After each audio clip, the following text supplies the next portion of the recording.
Hello guys, అందరికీ వాళ్ళైతే బీరకాయ రోటి పచ్చడి చేసుకున్నాను. దానికోసం ఒక కడాయిలో కొంచెం ఆయిల్ వేసుకొని జీలకర్ర వేసుకొని అందులో ఎల్లిపాయలు వేసేసుకోవాలి.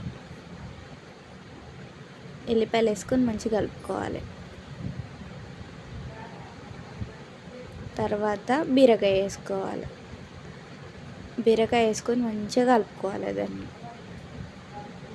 దాని తర్వాత కొన్ని మిరపకాయలు వేసుకోవాలి, కారంకి తగ్గట్టుగా. మీకు ఎట్లా నచ్చితే అట్లా వేసుకోర్రి. అట్లా వేసుకొని మంచిగా వేపుకోవాలి. వేపుకున్న తర్వాత శనగలు వేసుకోవాలి.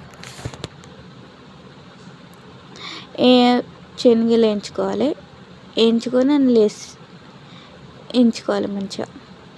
దాని తర్వాత కొన్ని టమాటాలు వేసేసుకోవాలి.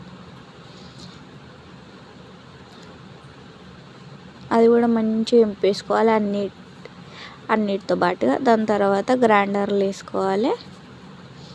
వేసుకొని గ్రైండర్లో గ్రైండ్ చేసుకోవాలి.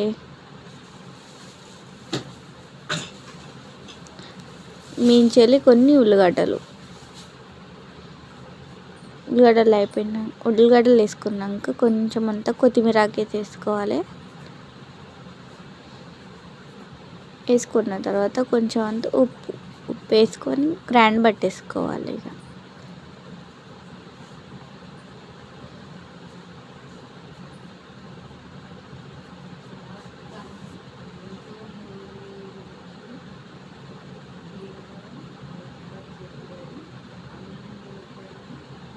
సో మన రోటి పచ్చడి అయితే రెడీ.